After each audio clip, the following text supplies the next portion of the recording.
Good morning, my loyal subjects. We are gathered in the courtyard to enjoy a beheading, or at least a vicious flogging of some controller myths, rumors, wives' tales, or just some silly shit I see floating around the internet, Reddit forums, even my own comment section, as it refers to controllers and gamepads. So without further ado, kick back, grab your favorite controller, pour a smoke-a-lotta latte, and enjoy the video. Take a smoke-a-lotta latte. Welcome aboard, Stallion or Stallionette. Over 200 gamepads tested, not letting off the throttle. Controller looking like a model. Reviews go down smooth. Pass me the bottle. I got paddles, back to the lobby with a waddle. Gaming news, gear reviews, more controllers than you can use. A man of many faces, recording by the Smokin' Aces. I wasn't born the controller captain, it was you bucking Broncos that made it happen.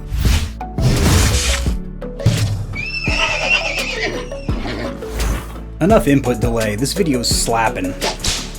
Much like drag racing, we're jumping in this with a rolling start. We ain't even gonna pull up to the tree line and let the flagger start the race. We're just gonna peel off. As of about 8 months ago, with an update in the Lord of Mice overclocking software, you're able to overclock to a maximum of 8,000 hertz as opposed to the usual 1,000 hertz cap. The rumor or myth here is that pushing towards that 8,000 is actually better than the 1,000. Now, in my personal experience, I have noticed an X input tester and gamepad LA, and I was consistently getting, after an overclock mind you, between 0.92 and 0.98 milliseconds of input lag or delay. That is on the PlayStation controllers, of course, because those are the ones that are really going to benefit from an overclock. Peak speed wise, that is, consistency does get better on Xbox controllers, even though they are polling rate locked at the board. But what I've noticed is that speeds are identical. I'm not seeing any perk or benefit from going 8,000 over 1,000, and I was noticing in multiple launchers, most notably and importantly, because it's the most popular, Steam, I was having some issues where the controller would become janky. Sometimes it wouldn't even register, and with a couple of gamepads, it wouldn't even be noticed in Steam. So after testing, I'm going to have to deem that debunked. You don't see a speed benefit from 1,000 to 8,000, and in many applications or games, you are going to notice some consistency issues.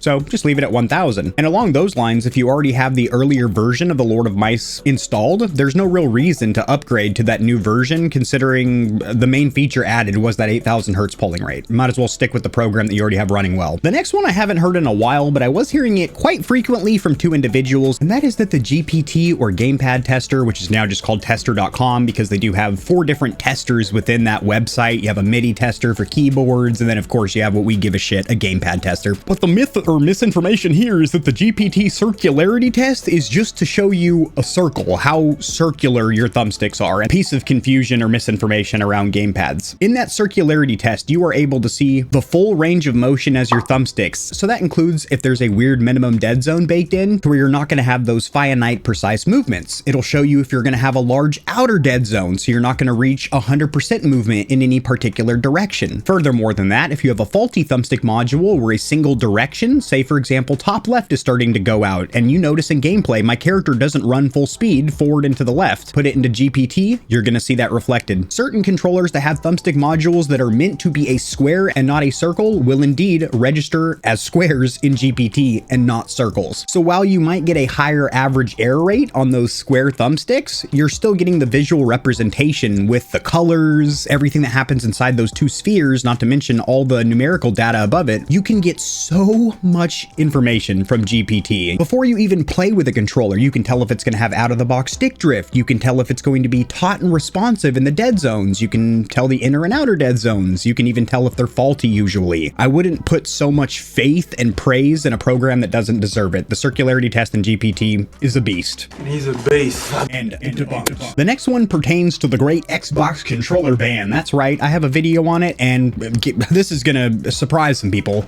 Nothing has changed since that video was released. I saw a ton of comments saying, this is outdated information, Kevin, do a follow-up because you were a little bit early to the party. You made a video on the announcement, the news article from Xbox, but not when the actual update was done. But let me just explain to you Stallions and Stallionettes. I use my Xbox Series consoles very frequently, at least weekly. I haven't used them daily in quite some time because I have a lot of other platforms I play on more, but I turn on the Xbox at least weekly to test controllers and diddle with it. And there is not a single controller controller in my collection. Not only the ones that are authorized, had that little approved stamp and sigil, authorized Xbox accessory placard in the lower right-hand corner from the desk of Phil Spencer, well, Sarah Bond now. Not only will those controllers continue to work indefinitely because they are authorized Microsoft controllers, so the company, Mad Catz, Logitech, did pay a little vig, a little kick up to Microsoft. However, all these generic third-party gamepads that are supposed to be blocked by this great controller ban have not been yet. Now, the article did point out that it was supposed to be specifically for multiplayer use and you could still play some single-player games with those controllers. Now, I've still been able to get into lobbies and stuff with these controllers that are not supposed to work. I haven't actually entered any matches because I don't want to get banned myself, and I'm not a big sleazewad. I'm not actually trying to get an unfair advantage. I just want to see what works and what does not. And the grand fact here, there's so much misinformation about this controller ban. Literally none of the controllers, let me give you a little boom, a little light back there. None of these gorgeous Xbox controllers or the ones in the living room wall, none of those are going to be banned considering they are all licensed, authorized Xbox controllers. And I mentioned in that video that even if Xbox, Microsoft truly wanted to ban all these premium third-party pro controllers,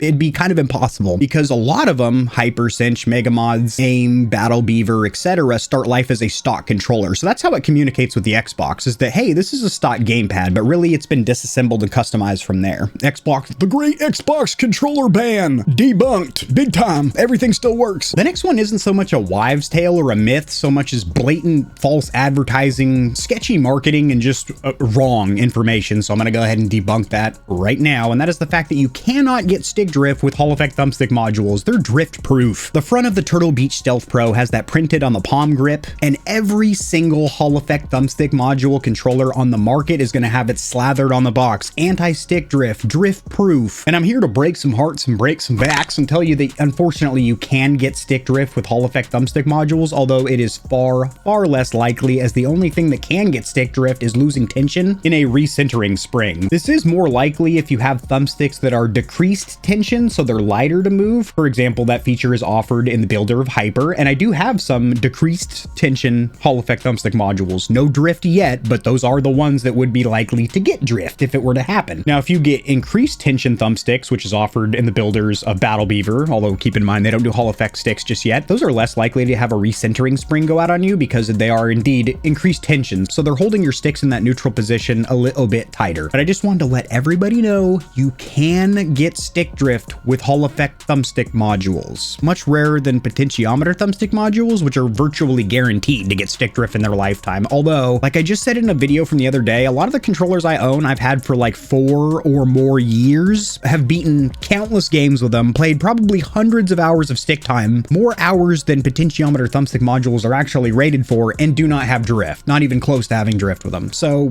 it really is hit and miss. It's kind of randomized. And the next one, since we're on the topic of Hall Effect sticks, the rumor here is the myth, the one that needs debunked. Hall Effect sticks are good.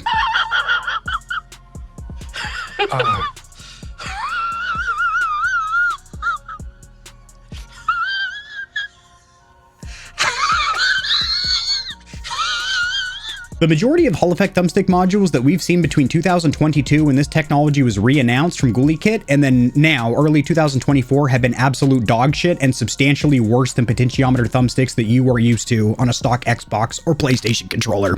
I'm out of breath because I'm very passionate on the topic. Reason being, all the way back to, I want to say 2021, I have been praising Hall Effect sticks or saying that I think it's the future of gamepads. And while I do believe it's a technology that should be re-implemented for the fact that it is much less likely to get stick drift, and when tuned or calibrated correctly, they are as accurate, maybe a little bit more than potentiometer thumbstick modules, but therein lies the kicker. Most of the modules that have been sourced by these companies that aren't GuliKit and aren't GameSir and aren't HYPR after the first 2 weeks when they fix their shit have been absolute dog shit. They've had terrible results in the circularity test, horrendous accuracy. The Hall Effect modules you can buy yourself on AliExpress, Alibaba, Wish, or Temu.com, solder in yourself, and then try and recalibrate, usually do not have the best results. As for buying a controller with Hall Effect thumbstick modules, we've seen some shitters and we've seen some winners. Some of the winners being the Turtle Beach Stealth Ultra, the GameSir G7 SE, and anything from GuliKit. Oh yeah, and HYPR, they now have good HE sticks. Although I'm hearing a fucking ton of complaints. I mean, oh my god,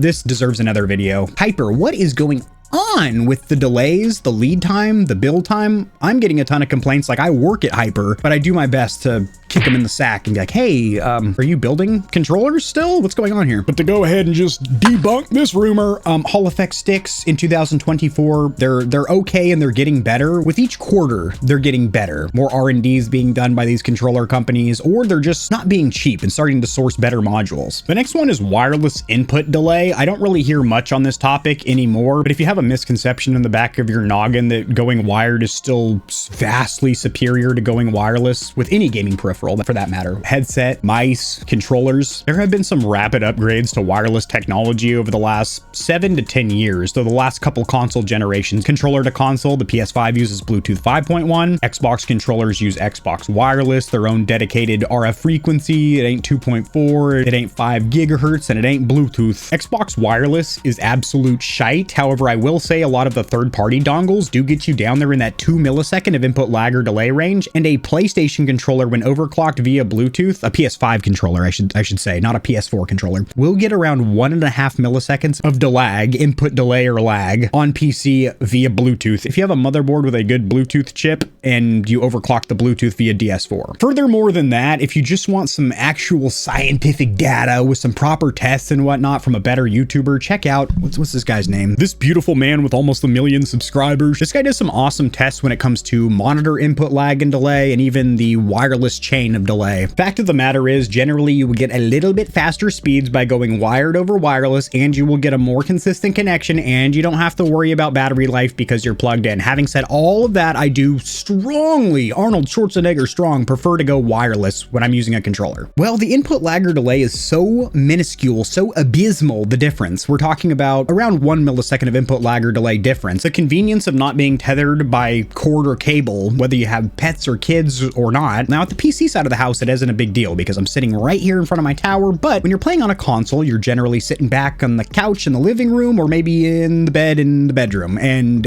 you don't want to be tethered by a 8 or 10 foot cable. If you have any notions about wireless input lag or delay, just check out the multitude of content on YouTube testing wireless and wired peripherals side by side, kind of easing your worries that that's an issue. The next one is a misconception that rise during the 90s, and that is that third-party controllers are worse, shittier than first-party controllers, and that used to be the case back in the 90s, early 2000s. You would throw a cheap third-party controller to your second player while you would keep that OEM factory one that came with the console, the PlayStation or Sony joint, and give your buddy the Logitech or HYPR. That really isn't the case in 2024 or even 2 years ago. That wasn't the case when I dropped this video, which will be linked in the description below, where I go over that you're not getting a longer or better, more likely to be honored warranty from Sony or Microsoft than you are AIM, Scuf, Battle Beaver, etc. That you're not getting any additional features by going with a first-party Pro controller like the Elite Series 2 or the DualSense Edge versus going with a third-party Pro controller from AIM or Battle Beaver in their builder. These third-party premium or Pro controllers beat the shit out of the stock controllers in many aspects. So no, that's been fully debunked. Third-party Pro controllers worse than first parties, debunked. I've been getting a lot of questions about the Elite Series 3. Hey, are you going to make another news video on it, a follow-up?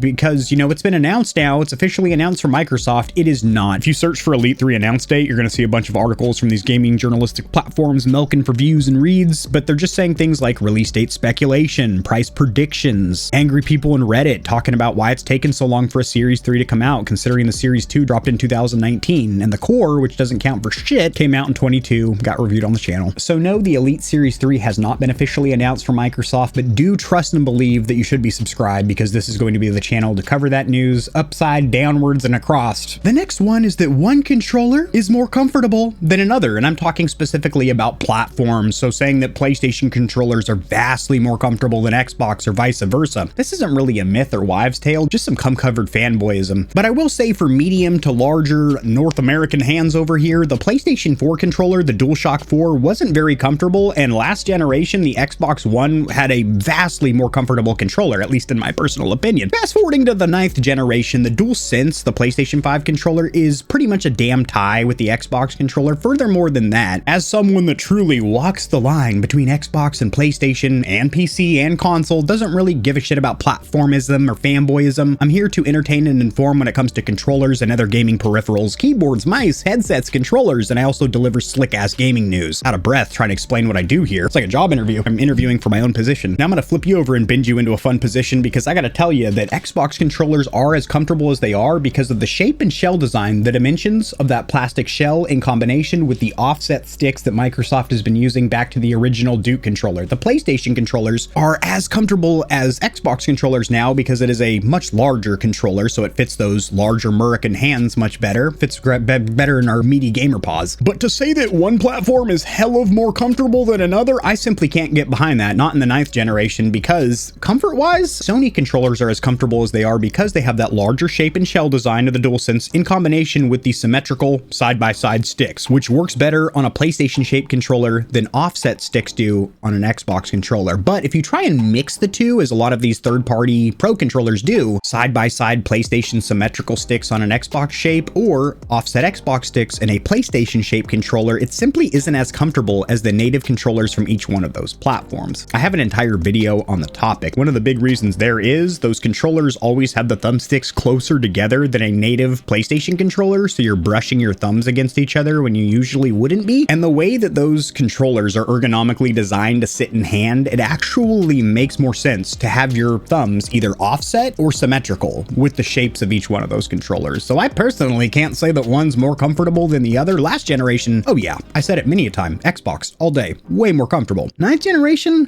I can't, no sir. And rolling right into a similar or related topic, one controller is so much better than the other. We'll say Switch controllers better than PlayStation controllers. Okay, that's a conversation nobody's ever had. I don't think anybody has ever once said or even thought in the back of their head that, oh, this Nintendo Pro controller is better than what Xbox and PlayStation have in the Pro controller market, their offerings. But another one I hear is that these controllers are hella better than these controllers. Now, I have an entire video going down the line, spec by spec, part by part, warranty, D-pad, triggers, overclockability, additional features, Bluetooth support, this, that, dibbity bibbity for PlayStation controllers and Xbox controllers. That was a fun video to make and has a lot of information packed into it, so I hope you enjoy it. It's down there in the description below. But just to summarize, I will say that PlayStation controllers have a lot more features than Xbox controllers, whether you deem them gimmicky or not. Starting on the PlayStation 3, Sony added 6-axis motion sensing, which PC players use to this day for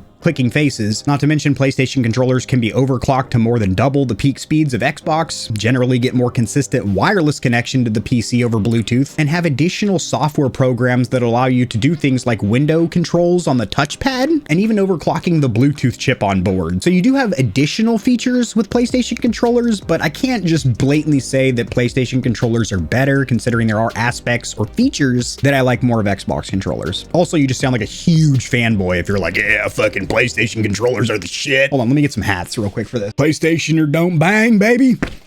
Oh, I knocked off 2 hats. I was trying to do one. Xbox or suck cocks, baby. Nintendo fans aren't generally hardcore enough, I guess, to get into the fanboy war, I guess. Try and do like my best Nintendo fan impression. Hey, do you guys want to come over and play some Mario Party? If you thought that little bit of satire was enjoyable or even a little bit of fun for you to watch, you will greatly like the console war video, which is coming up in the near future. I'm going to dress up like a fanboy of each of these platforms. Keep in mind, I've owned each one of these consoles for the whole life cycle for about 3 years, and I'm just going to go fucking sicko mode in that video. I'm just gonna get buck wild pretty much. You're probably gonna want to check that out. This was just episode 1. Drop in the comment section the best myths that you've heard. My absolute favorite will be receiving a controller from me, and you might also be featured in the next myth video, which grants you the status in this stable of head honcho, Mick Wrangler, horsebreaker, field hand, Yellowstone, bunk horse, hazemeister, fierce. We need to put all that on a shirt. Head honcho, Mick Wrangler, horsebreaker, field hand, Yellowstone, bunkhouse, hazemeister, fierce. Now, if you'll excuse me, I'm gonna get back to the controller reviews. I'm currently doing the Rainbow 2 because it's been requested heavily. Also got 2 models from MobaPad, and there's a couple more that I'm not allowed to talk about. They're a secret. Shh. No comment. Okay. No comment. Don't forget to drop in the comment section your favorite controller or gamepad myths, because it will get you that new title on the ranch, Hazemeister Fierce. And also you have a chance to win a free controller and get featured in the next myth video. And I'll see you stallions and stallionettes tomorrow. Peace. If you enjoyed the video, liking it helps it to get seen by more gamers, so this information will reach and assist them as well. Much like the back of the TV, I've got plugs for all of my socials down there in the description below. And your wallet will greatly thank you if you check the description, because there are exclusive discounts on a ton of products, including controllers, KontrolFreeks, keyboards, mouse pads, clothes, and energy drinks. And keep in mind that you, the viewer, keep this channel running. The more Stallions and Stallionettes trotting around the stable, the better, so mollywop that subscribe button like it owes you money, and we'll have the same amount of fun tomorrow.